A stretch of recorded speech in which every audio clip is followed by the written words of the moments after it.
This is a Skywatcher 80 ED Pro series, and this focuser of it was sliding too much. As you can see, I've loosened it now. So I removed the rings and I removed the Vixen bar, dovetail bar, and now I'm trying to remove one by one all the screws, as you can see here. And I will show you what I'm going to do. This part can be seen that you have just contact with this roller here at this point and at this point. So I will just try to use a abrasive tool and just make it smooth, so all of this will be engaging in the friction holding this. And now I've removed all the 3 screws. 1 screw has remained and 1 Allen key, so I remove these ones also now. Okay, I have removed all the 4 screws. This Allen key doesn't, the screw doesn't hold anything which is related to this. Just hold this piece of the Teflon. So this is the part that causes friction. I will put it back when I have done with it. Don't want to remove it.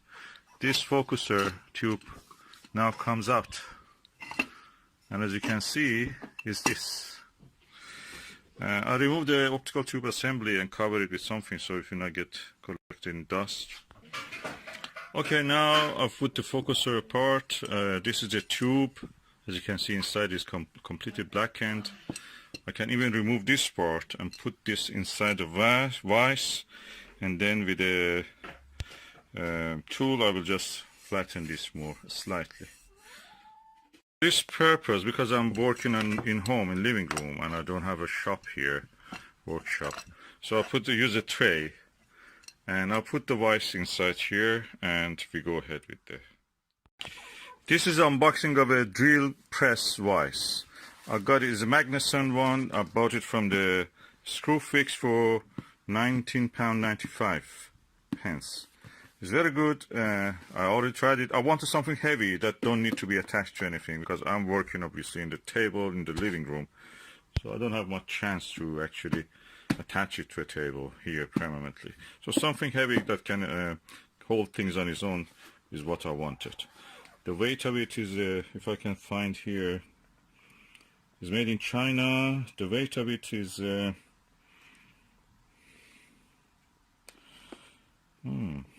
I think it's around 4 kilos, 4 to 5 kilos. Yeah, and let me open it now. This is the part that we have to take out.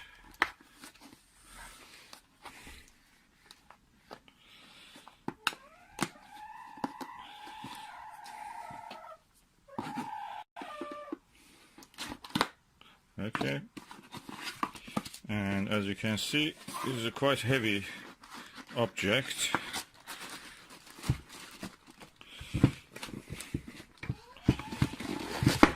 Oops, very heavy, so be careful when you're using it.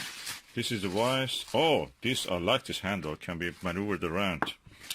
And yes, let's put it here. And yeah, that works nice. Now I can open it and close it as I want, and it's hopefully in that tray will be really good. I'll put it in the tray. As you see, it's really heavy, but what I will do, I will remove this, put it aside, because that's just sliding on the surface of the wood. Push aside the tablecloth. This is wooden surface. I put this non-slipping tray, which has a good grip, as you can see, and I put the object that I want to do some work on it. This is this focuser tube of a Skywatcher telescope, ED80 Pro series. This is upper chromatic telescope. So I put it here. I try to use a little tissue here so it will not leave any mark on this, to make it workable easy. Okay, as you can see, I put the tissues here so it will not damage the surface of the tube, and I will gently now tighten it up. I don't want to really make it too tight. I just gently do this, and we'll show you the result.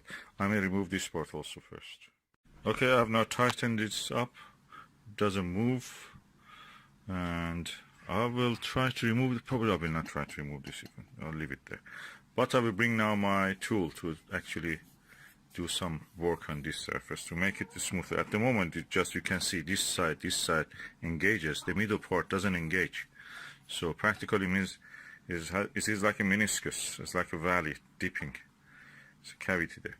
So I want to make it flat. So that bar of the rolling bar of the wheel will actually get engaged with this. So let me do that. For abrasion, I'm using the King Waterstone, which is a very good quality Japanese stone. I gently probably make it a little bit moist, then I will try to rub it against here in a way that I keep a flat surface. I should not really go like this or like this to give a shape of the convex shape. It's very cool. I want to make it completely flat, so I have to be very careful with this. To make this wet, I just use a little bit of this water and I'll put it on this. So I'll work with it now. Okay, as you can see here, I'm using this side of the thing, this water stone, because it's rougher, and the edge of this flat area is gradually expanding toward the center. So when they're reaching the center, that means it is done. So I move it all the way here, and that way I will have a good surface for grip of the wheel of the focuser. I will continue until it is done. Okay, when you are doing this, you have to be very careful. The thickness of the area that you are doing will vary gradually as you move along the length. So this area is a little bit wider, abrasion was a little bit higher, and here sanding was a little bit smaller amount of the material is removed. It was ideal if I could have a mill and just mill this part, but I don't have, or any other tool like planer. But with this one I can do it. I have to just be watching that I get a uniform line. This line has a different thickness here, these two lines, and I have to make sure that the middle part is equal in all things. And for that I have to make sure this is wet first of all, and this surface is wet. I just drop with my finger, I put a few drops here, and I'll try to hold this with one hand and make sure that my water stone is always horizontal to this surface. So uniformly I will remove the material from this, and it's not much. I can just do it gradually. Okay, I think I have now a good grip surface for the, I don't want to continue to the middle, and that is a risk I'm not going to take for non-uniformity. This middle part has got a little bit more abrasion because when I'm using this tool, this water stone, from this side the middle part gets also some abrasion, from this side also gets some material removed. So the center is a little bit more lost material here, but I feel that is surface that I like to have. I will try it. If it works and can hold the eyepiece and moves smoothly, what's wrong with that? That's good. I will go with this.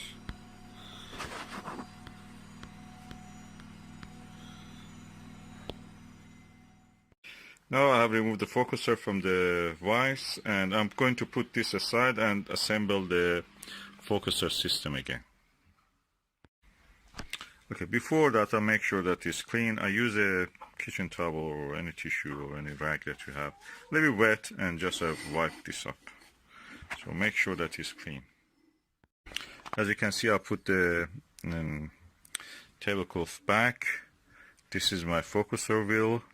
This is my adjusting holder of this focuser wheel.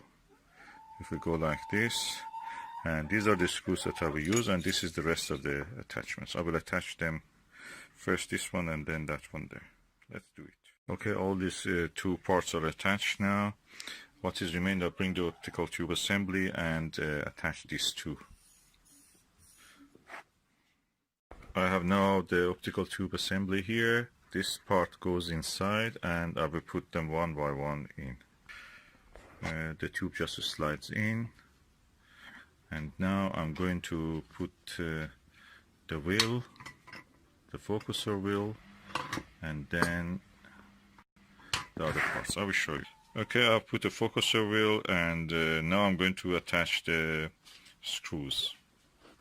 This is not attached at the moment, it just hold by the weight of this. Okay, I have now put the screws, but I have to tighten them. You have to make sure the center of this is at the center of this part, the tube. So these two should be center to center. So I can adjust it, slightly bring this that way, so it will be centered. Okay, now everything is attached. Oh, that's good friction. I can see the good friction. Let me just put it on the tube. I'll put the rings on and then attach it to a mount.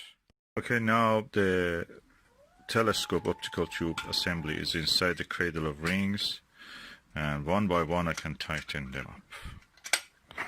I will go ahead and do this. Okay, now I've tightened the rings, and now I will bring the mount. It's a Dobsonian mount for the Skywatcher Heritage Virtuoso. I've installed the mount, the optical tube assembly with the wicks and dovetail, and everything else is installed. As you can see, it's quite nice and easy to move the tube. You can hear the friction.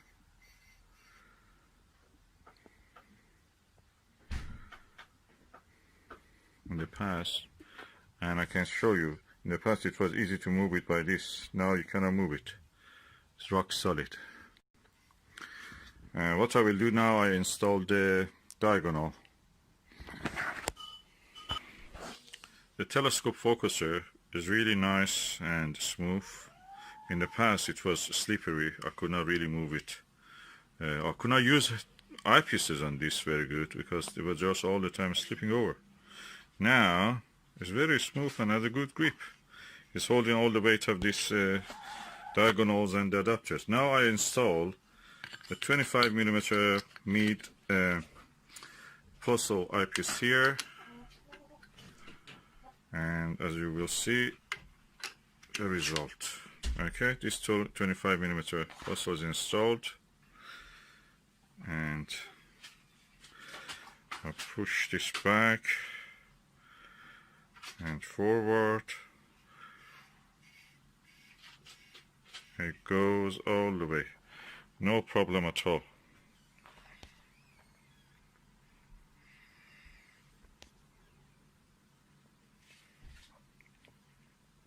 Of course, the length of this is now increased, so the balance is now gone off balance. So I'm just pulling it back so the telescope will be in balance again. I tighten up the Dobsonian mount also. Let's look at something now just for the end, good end.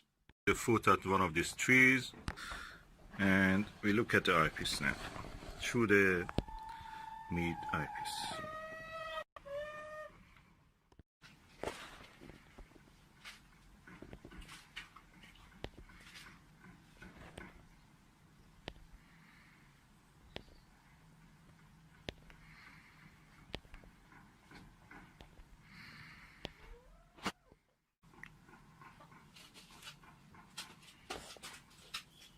I need a third finger to tap on the center of the image to bring it to focus, but as you can see, it's relatively in focus on the foot.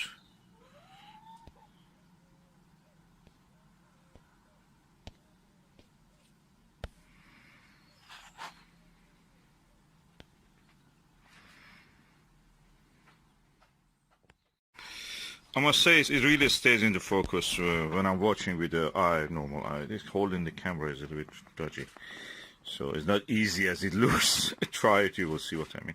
But anyway, you saw something, and image quality is very good. Focus stays in focus. Camera could not focus because it doesn't like to focus on one object. It wants to focus on the whole thing, and it cannot do what I want at the moment. I wish I had the third hand. I'm going to use now one of my relatively heavier eyepieces. This is a APM HDC 13mm 100 degrees eyepiece. It's a 2-inch one at this with this adapter that it has. So I have to remove this 2-inch adapter to one and put the eyepiece here.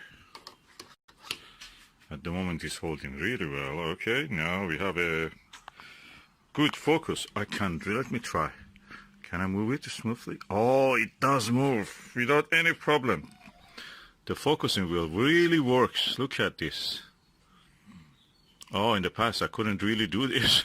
Look, it works. So the remedy that I did is working. So let's just go and see through this one. Let's look through this eyepiece.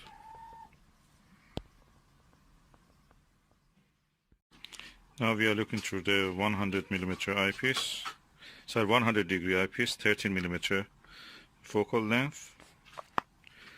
The whole field of view is what you see. Is really nice for the eye, and you can see all the details hopefully on the fruits.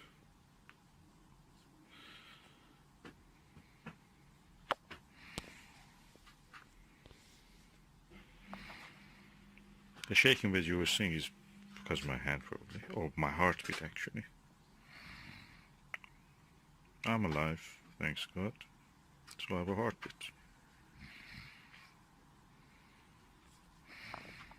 Let me try to move the focus a little bit.